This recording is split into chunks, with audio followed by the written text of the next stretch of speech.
Hi everyone, and welcome to SPED Homeschool Conversations. We are glad that you have joined us tonight. This is July for us at SPED Homeschool is SPED Homeschool Awareness Month, and we want to be able to share our community stories, and that's what we do in our blogs as well as in our broadcasts in July. This is our second year doing this, and our guest tonight is Dawn Spence, who is a dear friend of mine, and we have been working together at SPED Homeschool since SPED Homeschool started in 2017, but we were even working together before that at the Texas Homeschool Coalition. So thanks, Dawn, for taking time out of your schedule and taking time to share your story tonight with us. Well, thanks for having me. I appreciate being able to come on and talk with you and share our story. Yeah. When we first met, I encouraged you, and now you encourage me. We love meeting for coffee. We're thankful that you're joining us. If you are joining us, you can share your comments. If you're joining us live, either on Facebook, Periscope, or YouTube, you can put comments in the feed, and we'll add those up. And it looks like we have our first one there from Amy. Hi, Amy. She said, "Hey, ladies, you guys are awesome." Well, we think you are too. Exactly. Hi, Amy. And so feel free to do that. Join in the conversation. That's why we are live. That's why we don't tape this and then just put it out there. So definitely do that. And we also want to thank Knotgrass History for sponsoring this episode of SPED Homeschool Conversations. We will hear more from them about halfway through this broadcast, but just know that we are a nonprofit. We're 501c3, so we operate on donations and also sponsorships from our partners, and so we can't do paid advertising that goes against being a nonprofit, but we just thank everyone who supports our efforts to try to make homeschooling a more viable option for parents. And this year, I think, is one of those years that there's a lot of parents that would really want homeschooling to be a viable option when they have a struggling learner. Exactly. Yes, exactly. So, Dawn, as we kick off, I kind of want to start from the beginning of your story.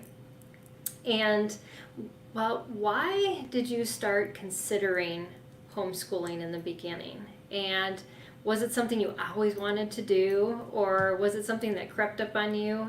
And I know the title of our broadcast tonight is From Special Education Teacher to Special Education Homeschooler. So that kind of gives a little hint of what was going on before you started homeschooling. Yeah, so I was a public school teacher for 10 years. I started out in the regular ed classroom. I taught fourth and second and third, and then just really have always wanted to teach children with special needs. So then I went in and taught PPCD for a year, and then I taught a program with children with autism. And during that time, I got right when I started doing special education, I got married and had my son, and then 2 years later, I had my twin daughters. So things in our home started changing very quickly. Right. I was never going to homeschool in the beginning. My kids were going to come to the school that I taught at, and I had some weird kind of things happen with some homeschooling people that I had met along the way, and I thought, it's just weird. Those people are just different, and I don't know that I could do that. And I was like, yeah, they eat all organic. I have these preconceived notions of what homeschooling families look like and Right. acted like, and it wasn't what I saw for our family. And then I had the girls and 3 kids under 2. Going to, we sat down and said, of course, God was the provider of our family, but looking at putting our kids in a daycare situation and me going back to work, I would basically be paying to pay for the daycare. Right. And I'm like, why am I going to do that? And so we made the decision that I would stay home. And then my twin daughters, my first, Lizzie started having a few medical issues, but hers resolved really quickly. And then Becca was having some more complex issues. And it just, it was very apparent to me that God wanted me to be home with our kids. And so at that point, I wasn't really homeschooling, just Right. doing the normal teaching that every parent does. But then it came to Matthew going to kindergarten, and it killed me. I literally cried. I don't know for how long after he started school. I was like, I want him home with me. And he did not have a good time at public school. There was a lot of bullying going on, and things that I was not happy about. And so, sorry. That's okay. So I was telling my husband, I was like, do we really want to bring him home? And he's like, let's just give it a chance. He was hesitant because he was a school teacher, and who are these school teachers that are Right. pulling their kids out of public school? Right. And how does that look?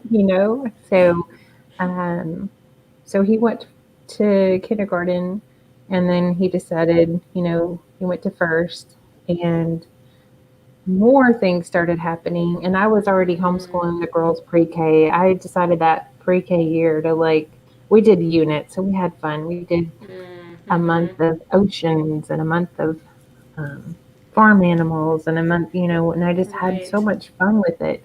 I was like, I really want him to come home with me. And so I went in and I talked to the principal, and he homeschools his kids. So it's like, it was like a very confirmation. yeah, so it was a very easy conversation. We ended up talking an hour about curriculum. So I was like, yeah, we're making the right decision. And so at that point, I knew that all three were going to be home with me. And we had gone to the THSC conference, and they have a program there called Special Buddies. And my girls went there, and they were taken such good care of. And the feeding program that Rebecca did, they had someone there that could do it. And so it was just like my husband said, okay, it just melted his heart to know that this community could support us in what we needed to do. So at that point, it was like he was full on. He was full engaged. He was totally with me. He's like, okay, let's do it. So at that point, I had all three of them, and we were on the run. And you haven't looked back since then. No, I mean, it's been, there's those days where you're like, It's like every homeschool parent has, I think. I think if you ever talk to a homeschool mom or dad and you go, have you ever had that one day? And they're like, yes. Yes. I need to send them all back. Yes. And yes. Definitely. But thankfully, those little moments are less than the big picture. Yeah. So other than your husband kind of questioning homeschooling, did you have any other resistance? Because I know some people in their homeschooling stories have other people in their lives who really questioned, is this the best thing for your student? And then if so, how did you handle that? I was very blessed that my family was on board because they knew I had gotten awards at teaching, and so I really had given my all to teaching. I really feel like that's what God had put me on this earth to do. I tried to go a couple other pathways, and they didn't work out because that's not what I was meant to do. And I mean, God used all those situations to get me where I was, but I was very blessed. Both of my parents tell me all the time that you're doing what you're supposed to be doing. That's awesome. Love that support. My only resistance is myself trying to be a perfectionist. And the quotes that we have from you on our website are the most liked because You relate so well to so many homeschool moms who question their ability to homeschool, and it's just so real, and I love that you share that. Yes, because I'm very much a type A personality where I like to have all my ducks in a row and I question, am I doing this correctly? Am I doing this the right way? I mean, just a couple weekends ago, I went away with a planning weekend with some of my girlfriends that we all homeschool. I'm like, do you ever just wonder if you're doing this right? And they're like, yes, So if you have those thoughts, it's because, we want to make sure. I tell my kids all the time, I said, I'm going to do this right because I don't want you living with me for the rest of your life. I want to Yes. prepare you to go out and have your future. So, Right. Yeah. but I There's think, something involved in that for you as well as them. yes, I have ulterior motives, but good Yes. ones. But Mm-hmm. I think any person who takes on a challenge such as homeschooling, especially if you have children with special needs, you will want to, and that's where I kind of come back to our community with SPED Homeschool and other homeschooling moms that I know that have children with special needs, and talk with them and say, hey, do you feel this way? Because we all feel like we're going through this all by ourselves, but we're certainly not. We all Yeah. have things that we can share, Mm-hmm. and part of sharing is, yeah, me too, and that's Right. so reassuring. Mm-hmm. Yeah, that's the great thing about our support groups and just being real and being in a safe place where you can be real. And if I Mhm. just want to put a plug in, we have our Tuesday night Moms Night Out after this broadcast in a closed chat room, and you can find those links in our tribes or in our Facebook support group. But that's where we just talk about anything you bring to the table, and it can be heavy, it can be light. We're laughing, we're crying, but that's it's a supportive community, definitely, and that's what you need. You do need to know that you're not alone, and this isn't something you alone are struggling with, and that's great because yeah, I love that. That's one thing I would encourage new homeschooling families or ones that are considering it is um, choose carefully who you speak to, because you will Oh always find yes. people who will take your dream of wanting to homeschool and tell you all the negatives about it. And Mm-hmm. there will be negatives. There's going to be positives. There's going to be both sides. But Right. make sure you have someone that's balanced who Mm-hmm. will um, who will encourage you, but let you see both sides of it.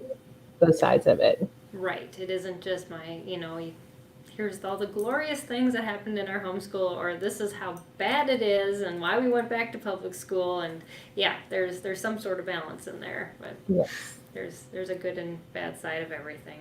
So exactly. yeah. So in the difference between being a public school teacher and a homeschool teacher, what are the biggest differences in teaching in those two different places, and the advantages and disadvantages that you've seen? One thing I had to learn is to take the homeschool teacher out of my school. Homeschool, I had to take the teacher in me that wanted everything to be a certain way. And Mm. so, Susie Q is supposed to be reading by age whatever, and say, okay, throw that out and go, okay, what does homeschooling really look like? Mm. Because one of the things that I got frustrated about in the classroom is that I couldn't meet all my children's needs. I'd have 24, 25, 26 kids. Yeah. One year I had a cluster of all the GT kids, and then they gave me all the cluster of all the special needs kids. And I mean, I had ones that were important. This was a fourth grade classroom. I had kids whose goals were like basically writing their alphabet, Mm. um, to, GT kids who were above doing eighth grade. So that was a Right. very challenging year. That's yeah. And it pretty much taught me that in a classroom, it is very hard to meet every child's need. And Mm-hmm. not only that, to get them to the point of mastery. We give them tests, and then we're supposed to have time to go back and reteach and then make sure they get to mastery. That's just not realistic in a big classroom. Yeah. Um, I mean, we were given time during our day, and I really worked as hard as I could to get that to happen. But it just didn't. I left at the end of the day being frustrated a lot of the times because I wanted the kids to be able to know all the things that I wanted to teach them. And I wanted to do Mm-hmm. fun things with them, like do hands on things. But there were times where we couldn't do that because we had to meet a quota for a test or, things like that. So um, being at home kind of released that pressure, Yeah. allowed me to go, okay, so if it takes us 3 years to learn how to read, it's going to take us 3 years how to learn how to read. But I'm not going to Mm-hmm. skip over reading because they don't get it to get to the next level. So it allowed me to sit back and say, okay, what do my kids know? How Mm-hmm. do I need to teach them best? And Right. it gave me time to get to know their strengths and their weaknesses, their talents. Mm-hmm. Um, and I don't think a lot of teachers get to sit down and work with their kids on that level. Right. So, Yeah. And so it's sometimes it's just that you get maybe an aide that can help, but then as a mhm, teacher you're just kind of orchestrating as much as you can and trying to appease the administration while trying to take care of the kids, and there's just too much going on to really make it all exactly. work. Now, And so yeah. go ahead. Oh, I was going to say, so the as far as in your home, do you feel like more satisfied as a teacher? You've got to.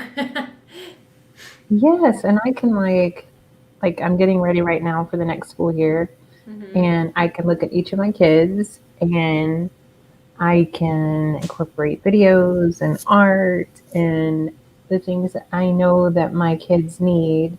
Mm-hmm.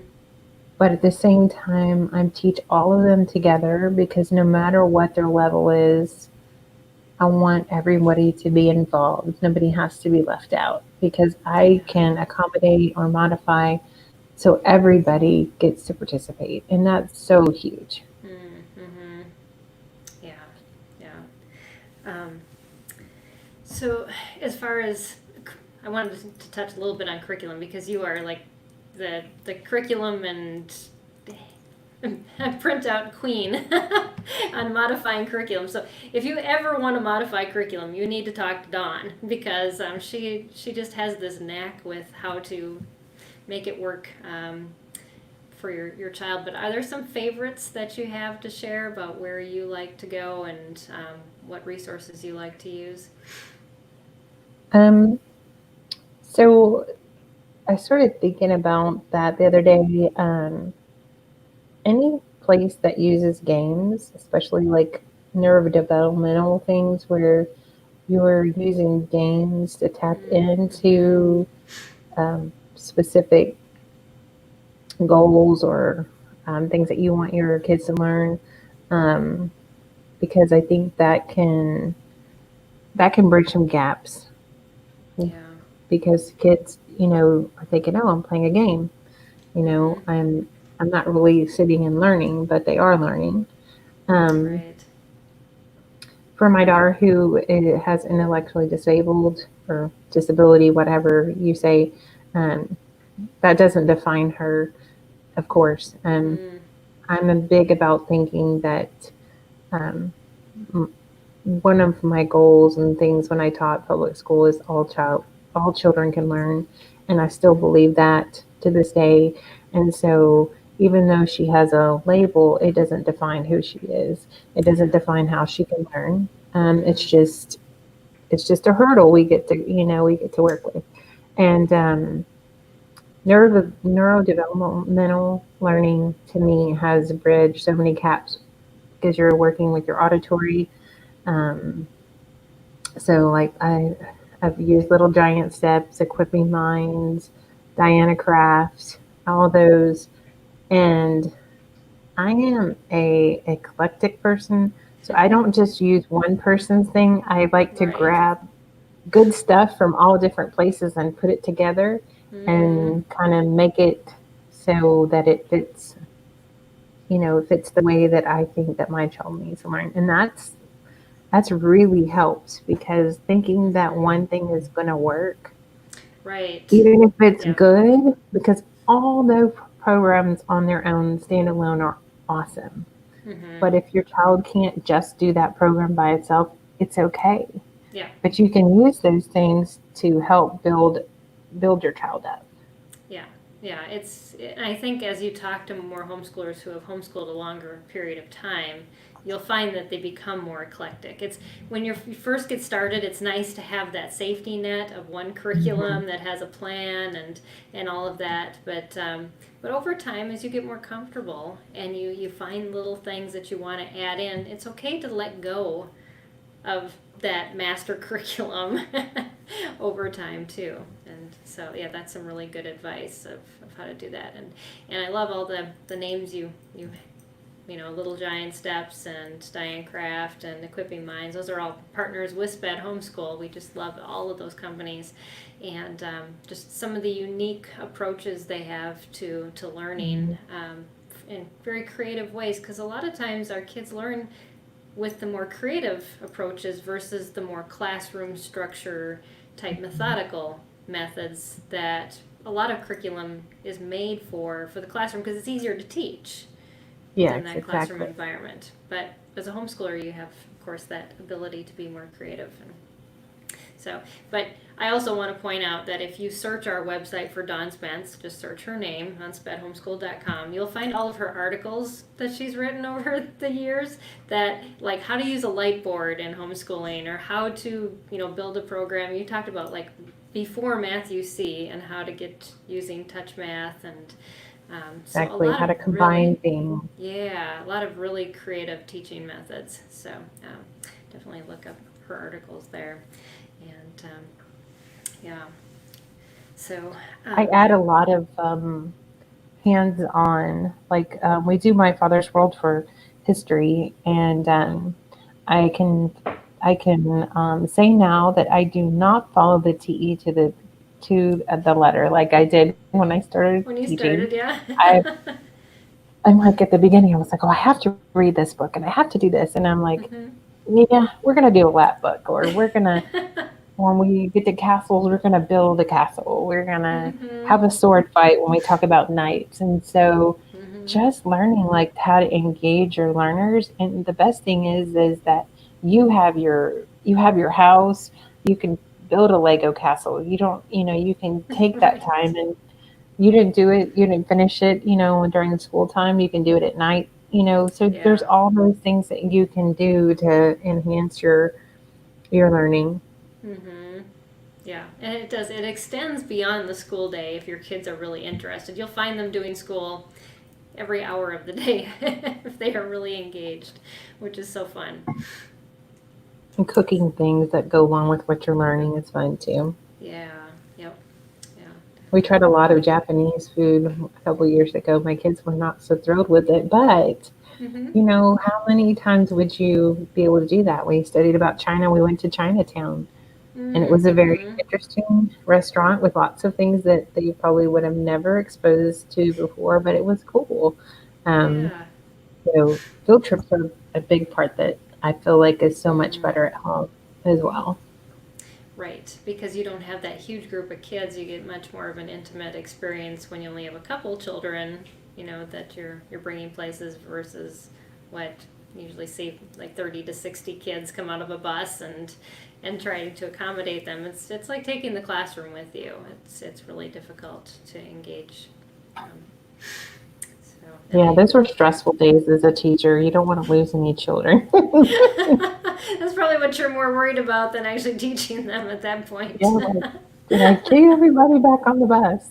Right. Oh, that's funny. So, um, yeah, so I was going to dive into some of your greatest lessons that you've learned while homeschooling your kids? Perfection goes out the door. That's a You very can't, good you lesson. know, when my kids were younger, I'm like, how do I keep my house clean and cook dinner and Mm-hmm. homeschool and do this and that? And I talked to, women that I admired, older, um, moms who had been homeschooling longer, and they're like, you just don't. I mean, you're going to have to pick and choose.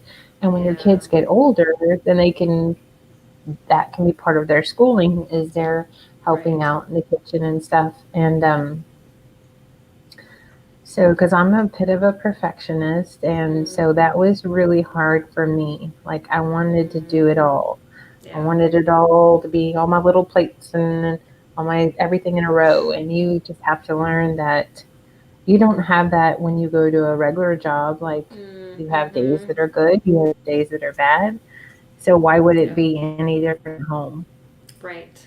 That is a very good point. Yeah. It's just some days that you're not going to get everything done on your list. And, I think it's a surprising day that you ever do get everything done on your list, And you're especially like, when your kids wow. are younger. Yeah. You're like, go to bed right now, so because everything's good, just go to bed now. Right. Nobody ruined this day. And then we go back to those days that we were talking about earlier about when you just want to send them all back to public school.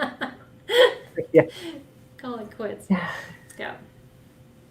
So, And it's yeah. usually when we've gotten into the higher math, lots of Mm. tears sometimes. But I was telling my daughter who struggles in math sometimes that at least I can sit down with her. And coming from my background of having a learning disability and not finding out till I was in college, I Mm-hmm. struggled. And now I can say, okay, it's hard, but at least I'm sitting with you. And I'm not saying that it doesn't get heated sometimes, because it does, because learning disabilities cause frustration. Right. They I do. mean, that's just the Mm-hmm. reality of it. And out of frustration comes anger, because we're angry because we get frustrated. And so Mm-hmm. just taking the time as a homeschool mom to go and research and find different ways to teach the same thing Mm-hmm. in a different way that meets your child's need. The awesome thing is you don't have to go on to the next lesson tomorrow. You can stay where you are. Everybody, well, my Mm-hmm. child is behind. Says who? I Right. mean, there's no behind. I mean, Mm-hmm. we school year round because I want them to get all their math lessons in, Right. because math Mm-hmm. does build. Like, you don't just do 10 chapters and then you have a summer and then you move on to the next year. Mm-hmm. I like that we can complete things and get all of it in, so that all the layering is there, and that's going to help them in the future. Right. Yeah. That year-round schooling is something that a lot of people who teach struggling learners opt for. And maybe when we come back from our break, you can talk a little bit more about that and how that Sure. kind of just eases the schedule, and maybe some other options that it allows you to build into your year, and how you do that and handle summers, and convince your kids that this is something they need to do. So, all right, well, we're going to take a break and hear from our sponsor, and I'm going to let Dawn take a little breather, and we'll have her back in just a minute or so. But we want to thank Knotgrass History for sponsoring this episode of SPED Homeschool Conversations. Knotgrass History wants you to know that their curriculum gives parents a flexible set of tools that you can adjust to meet the needs of each student in your family. They use a readable typeface in their books to make reading easier for students and parents. So that's always good too. A lot of times when our children have learning difficulties, we do as well. Just like Dawn was talking about, hundreds of full color photographs and illustrations provide a rich experience for visual learners. All of their courses include hands-on activities, and for students who like to write, draw, build, and create. Marilyn from Pennsylvania said this about Knotgrass history curriculum. It's a delight to see my son retain and enjoy history, especially as he is learning disabilities, and it makes it difficult to retain information just using a regular curriculum. Your curriculum is one of our victories. You can try Knotgrass history for free. Yes, you've heard that right. And see how it works for your family by visiting knotgrass.com. And yes, that's something we recommend that you do, is try different curriculums. There's so many that have free things that you can use. And so definitely try out their stuff. They've got it right on their website, and you can pull from that. But thank you, Knotgrass, for sponsoring this episode. We are so excited to have you as a partner, and just to be able to share your curriculum with our community. So we'll have Dawn back, and so Dawn, that also brings up something you were talking about earlier as well, is just your own learning difficulties, and how that has really helped you to help your children. And I think a lot of times as parents we say, oh man, here's all the things that are wrong with me. I'm going to really mess up my child if I'm supposed to teach them and I don't do well. I mean, I've seen parents who, they say, I struggle in math, so how can I teach my child math? And we put up these barriers of, well, I can't do this, and so therefore I can't homeschool. And do you have any advice for them? It was interesting when I taught, when I started out my first year of teaching public school, I was very honest with the principal that I had a learning disability when it came to math. And so that first year she partnered me up with someone, and he taught the math and I taught English. And I thought, yay, I skated right out of that. I don't know how to do this. And then the next year she was like, I really want you to take your own class on and keep them, and you do the math. And I was like, what? And what I learned is, as I sat with my students and I had to learn how to break it down for them, I learned how to do math better. I became a better math student. I understood, like, when I went into a store and something was 50% off, I'm like, I actually understand how to do this now.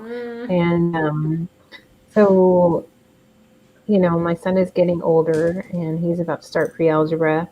And so just finding ways, hands-on ways to teach him how to do things, and going back and learning like how to do decimals and stuff. I mean, who can keep all this stuff in their brain? Not anybody. But when you sit down and you have the teacher guide, and I use MathUC, and they're very helpful in how they teach you how to be that teacher.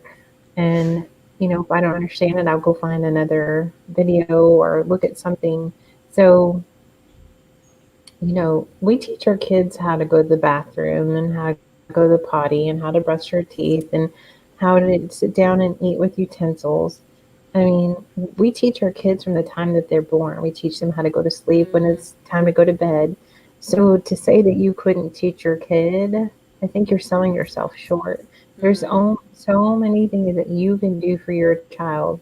And the best thing is you're vested in it. I mean, you want to see your child succeed.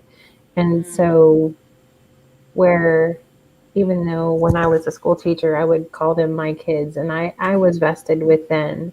Yeah. But it's much different now that it's with mine. And, I spend time getting prepared for the next year so that we can be successful. And when a lesson doesn't go right, well, you know what? That happens in public school too.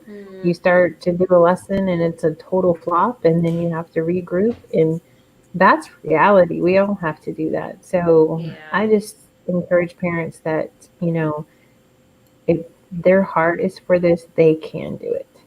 And even if they're teetering on it, do a little bit this summer. Just, sit down and find a subject that you want to teach your child about and just kind of play around with it. I mean, now is a great time, especially when we're all so much of us are at home already. Play Mm-hmm. games, do things. Teach your kid how to play a new game. I mean, that's teaching. Right. Yeah.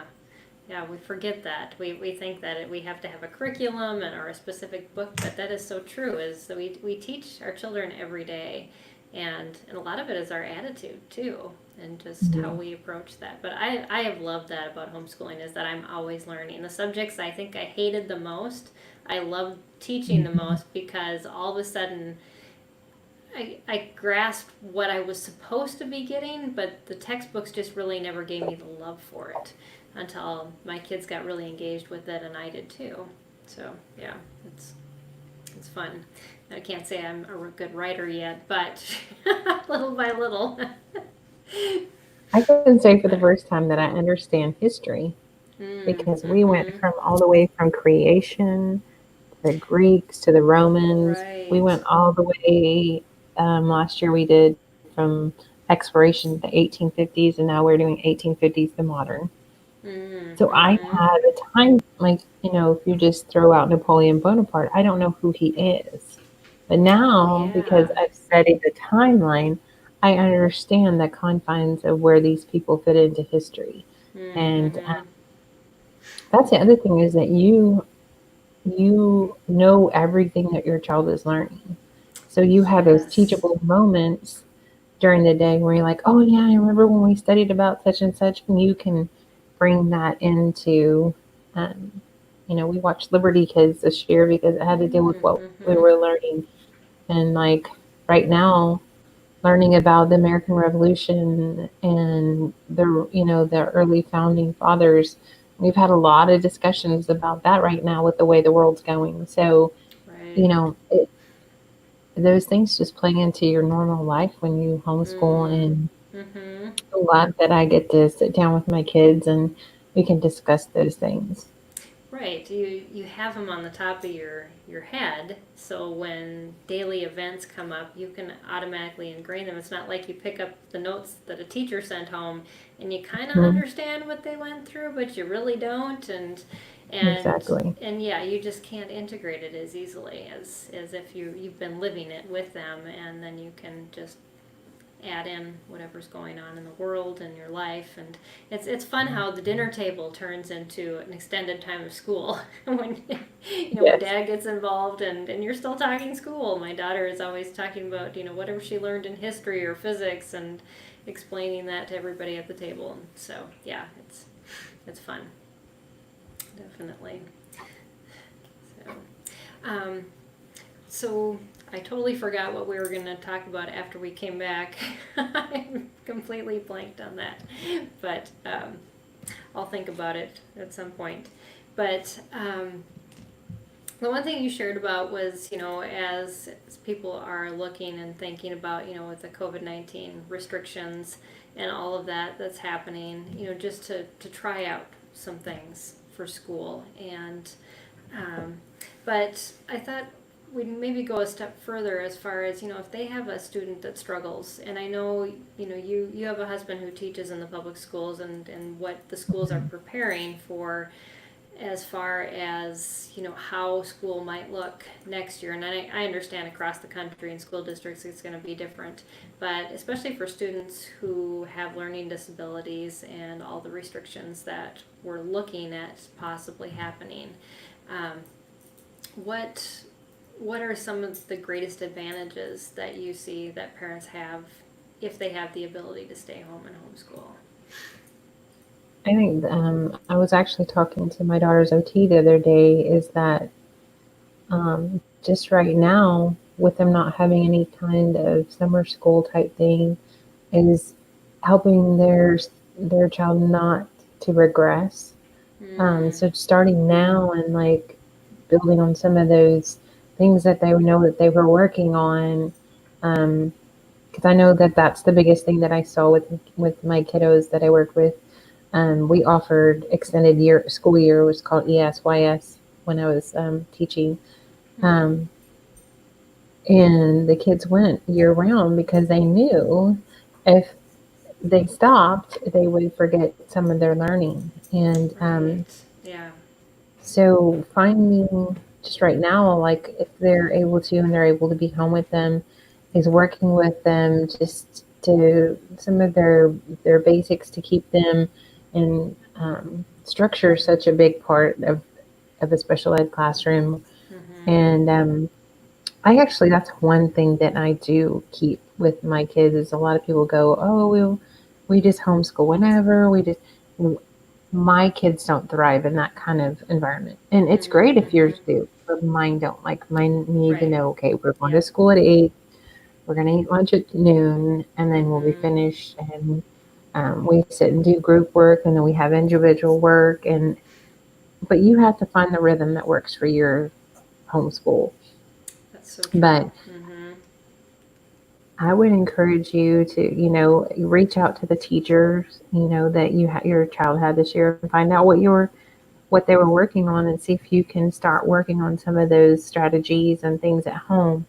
And if they were working on numbers, get a deck of cards. That's an easy way to just Equipping Minds shows a lot of great games on her website, and they're free and it has all the rules. And like we were doing it today, 5-on-5, 6-on-6, 7-on-7, and just playing those games. And tic-tac-toe is a great strategy. Checkers are great strategies. Connect Four, using those games where you're teaching your kids, okay, so what do you think you should do next? So getting them to use sequencing types of things. Yes. Puzzles. Puzzles are a great thing to do right now. Or reading books, just sitting and reading books, finding out my daughter loves Abraham Lincoln. Like he is her man. Like she doesn't want to talk about any other president but Abraham Lincoln. So we pick up books and we read about Abraham Lincoln because that's what she's interested in. But she's learning, she learns a lot about life and different things through that. Yeah. So yeah, just it's the simple things, and we want to make it so complicated, but it's so easy, and it's stuff that you have already around your house or easily accessible. I know libraries are letting you just check out things online and pick them up, and so those are just some simple free ways to start and catch up, and just that idea that learning is still happening and can still happen in this time period in between school and whatever you were doing in the spring to whatever you're going to do in the fall.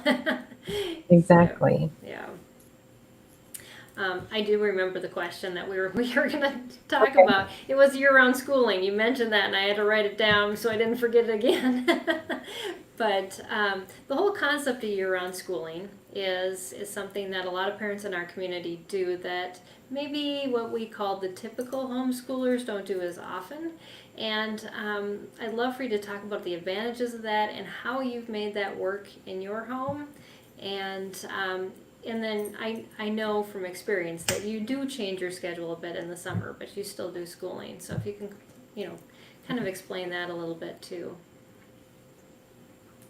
Well, we try to follow a lot of my husband's schedule, like start school when he starts and try to finish our majority of our curriculum when he gets out, so that we take all of the vacations and things with him. That's important for us because, we need to do that when he is at home. So in the summer, I typically say, we're going to finish math so that we're ready for the next year. And math is one of those subjects, if you just lay it down, even over a weekend, you can see with your kids, it's like, what? How do you do that again? And so continuing that, and then reading. Reading is another one that we do all summer long. And whether it's something a free read they want to do, or it's finishing up a novel we started in the year. And then with my daughter Rebecca, we do like one day of math, one day of reading, and so I have to be a little bit more intense with her. Where in the school year, we would go all day, do group work, do this and that, and I will do Bible with them some in the summer, especially like today. I was like, I think we need to do some Bible lessons because I felt my focus is not where it's supposed to be. So, This year is a little bit harder because normally I'd be like, hey, let's finish up homeschool and go swimming. Well, Right. Yeah. it's a little bit not happening that, the extracurricular stuff is not happening as much this year as it has in the past. Mm-hmm. Um, but yeah, I made a list and I haven't been as good about it, but having them do chores and do free reading, doing play at least one game um, a week um, to get them, because some of they're like, yay, electronics. And I'm like, no. I mean, it's Right. Yeah. okay, but we tend to go, oh, it's summer, give them a break. And Mm-hmm. I'm all about breaks because I think they all need them. But um, what I find is if in the beginning I didn't do that the first couple of years and I Mm-hmm. paid for it in the fall Yeah. because Mm-hmm. starting back, it was like we'd been off for 3 months and there was a lot more crying and frustration. Mm-hmm. Um, Also, the other thing I do in the fall when we do start back is when we do grammar, we start out with Mad Libs every year and we have fun in the beginning. Mm-hmm. And I only add a few subjects each week until we get all of them in. Like we'll start on history and math, Right. and then the next week Mm-hmm. we might add spelling. So, because here's the secret, when Yeah. I was a public school teacher, you didn't start everything the first week. We got Uh-huh. to build in and do things, and I was doing that at home, and I was like, why am I doing this to myself? I mean, Right. you spend the first week learning all the procedures and go in the Mm. bathroom and do all that stuff, and I'm like, I need to add some of those buffers into my day so we're like, oh, we're done for the day. Mm-hmm. And then it Right. makes it a little bit easier to come back the next day. Yeah. Yeah. That's And we're that's going a to start off with good the advice. Alamo this year, and we're going to watch Mm-hmm. a movie the first week. And so just kind of easing back into things Easing it. helps. Right. Yeah. I found the same thing. Kids just get overwhelmed if you change the schedule too abruptly. And you had said at the beginning too, your kids thrive on a schedule, but there's a point where a schedule can be way too much Overwhelming. if we Yeah. overwhelming, especially if we change it too quickly. And so yeah, just having. I know you do a lot with like visual schedules. We had I painted a chalkboard in my kitchen. It was like floor to ceiling. We just wrote everything on that, and everybody, that was like the gathering place in the house, anyways. So, but what are some visuals that you've used that have really helped with teaching? The kids have a clipboard and they have everything on there. So they visually can see like what they have for the week. Mm-hmm. Um, a lot of times I'll post up um, things in our class. I have a classroom in the back of my house, and I'll post up, okay, these are the things that we're going to do. Um, just giving them those schedules now that, and then Rebecca's is a little bit more of a picture schedule, so she can see, okay, we're going to do Mm-hmm. math, we're going to do reading, but they know what to expect. Right. And these are the things they have to do. So my daughter got to the point where she's like, can I do all my math on Monday and then do all my math reading on Tuesday? I'm like, I really Mm-hmm. don't care. Right. This is what I expect for you to get done for the week. So Mm-hmm. if math on Monday makes you happy, then math on Monday it will be. That's And awesome. Mm-hmm. so, of course, when the math started getting a little harder, she's like, I think I might just need to do one day at a time. I'm like, I'm fine with that. Um, Yeah. Well, let's them. um, I mean, you want to work your kids to be independent learners, and mhm, so they need to be able to have that flexibility so that when they get to those middle school, teen years, high school years, they can take full reins on all of that. So it's good exactly. practice. Mm-hmm. And somebody gave me the advice that um, if you wake up in the morning and you see that your day is not going to go the way it's supposed to, and you're having a rough time, just still be in charge and be like, you know what? we're going to take a day off. And Mm-hmm. not let the behaviors dictate it, but you still be in charge. So that's kind of how their clipboard works. Is they still have the choice there, and they still have some power there. So it kind of empowers them to look at their week. Right. And who doesn't want that? I mean, we all want, especially when they're 11 and 13 and they're trying to figure out, okay, I'm trying to be a little bit more independent, but then I still Mm-hmm. need my mom, trying to forge all that. Right. Um, Giving them some choices is a big deal. It really is. Yeah.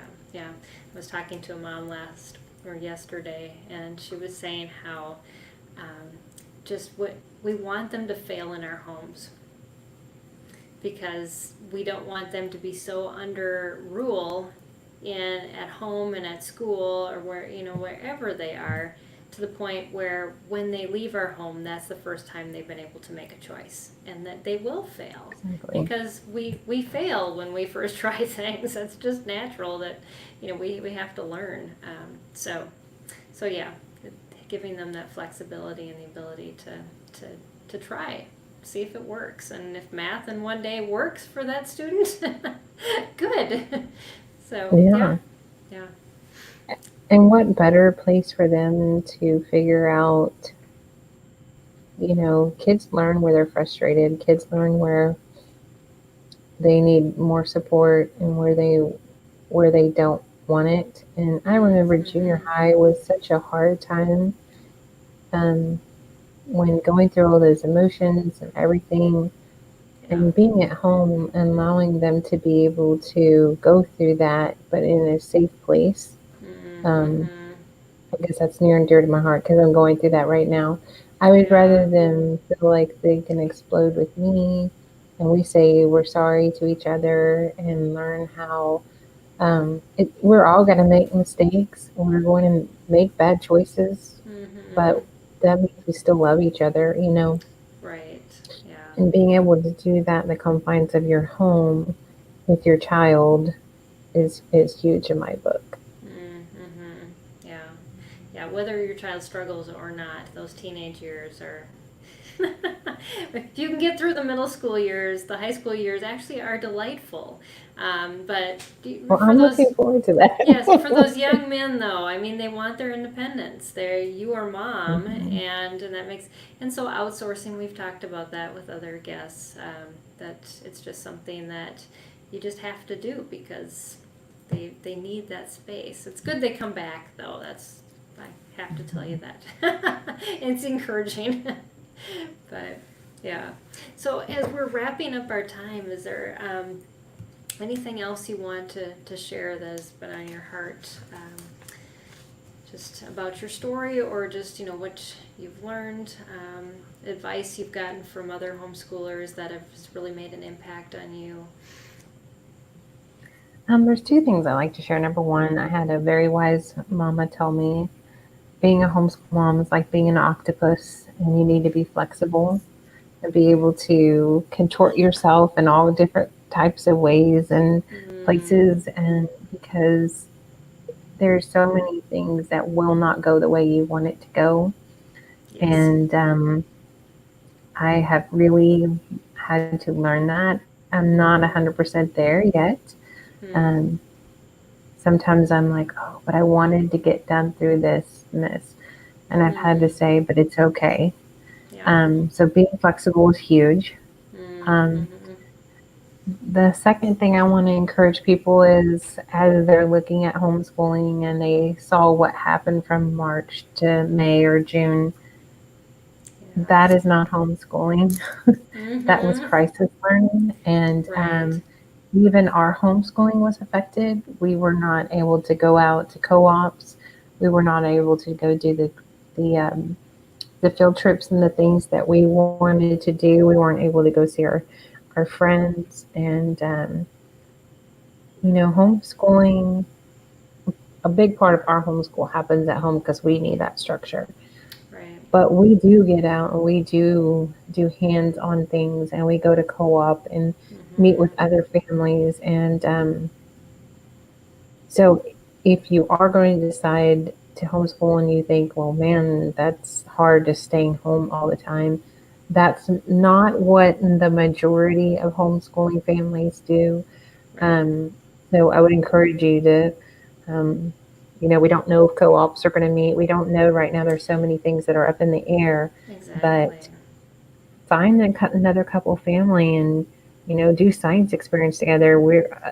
My friends and I are talking about putting our girls together to do a book club, just so that we Mm-hmm. have some kind of outside of our home um, during this time. So finding Right. those ways. So if you think I couldn't do homeschooling because that distance learning stuff was very frustrating, Mm-hmm. um, that's not really homeschooling because you weren't in control of what your child was learning. You didn't have the ability to say, hey, this is not working, let's change this up. So I just Mm-hmm. encourage you to, to think about that. I saw a lot of Right. people go, I can't homeschool my kids. I don't have the patience with them, but you have the Mm-hmm. patience with them every day. Um, Right.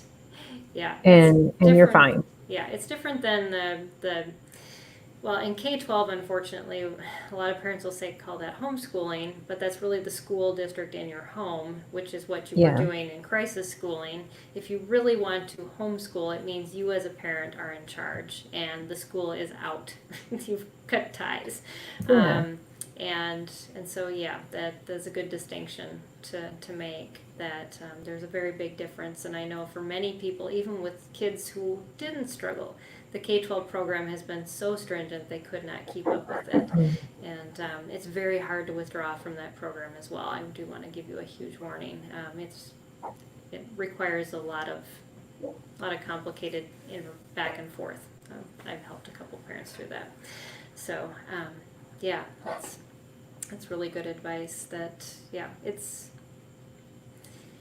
very different. But finding, and I love what you said about finding one or two families, because you can gather in small groups if you know people have been safe.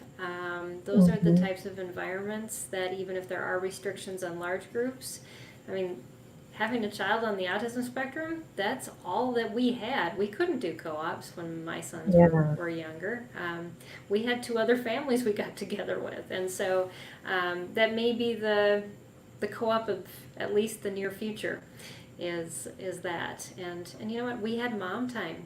I was able to get refreshed at the same time that my kids had their friend time too, so yeah. Partly, and that is a big part is community. Community is Mm-hmm. so important, whether finding people that are like mind, who will encourage you, who Yeah. will accept your child for who they are, too, is Mm-hmm. huge.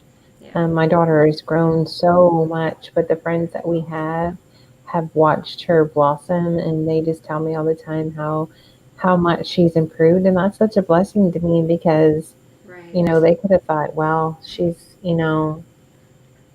and not wanted to be around her because she was very clingy to me in the beginning, and now she's like, okay, bye, bye, and that's what you want it because she feels Right. comfortable because we've been in this community for so long. So Mm-hmm. Yeah. finding people that will support your journey, support you, um, speak truth to you, speak love to you, all those Mm-hmm. things are important.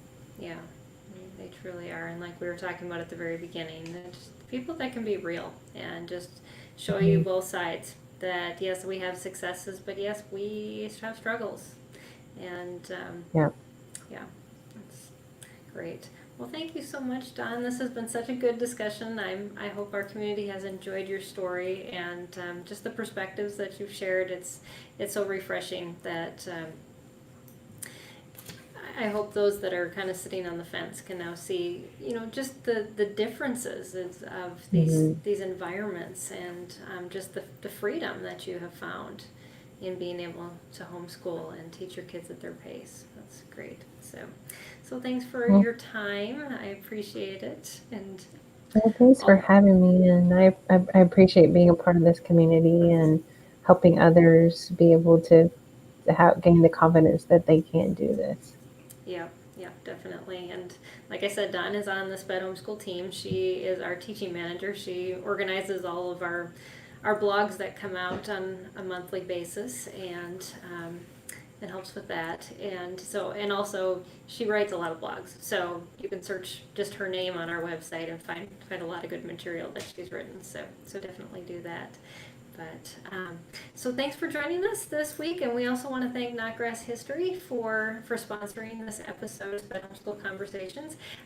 They, just like you, support SPED Homeschool with giving, and we are a 501c3, and you can donate on our website and continue to support the work that we do to, like I said at the very beginning, to make homeschooling a more viable choice for families who have children with special educational needs. That is our goal. And so we talked about, this is SPED Homeschool Awareness Month in July, and so next week we have another member from our community. Her name is Chase Phelps, and she is going to talk about embracing the homeschool inclusion tornado in your home. And she's going to talk a little bit about her story and just what that tornado looks like on a regular basis, and just for all of her different levels of learners. And she said it's crazy. I have to quote her. She said, it's a crazy thing, but it works. So she's going to share her story next week. But we hope you can join us if you are watching live. We're headed now to our Mom's Night Out, and you can find that link in our support groups and our tribes. So it's every Tuesday night from 9 to 10. So thanks for joining us this week. Thank you again, Knotgrass History, and thank you all. We'll see you next week. Bye, everybody. Bye.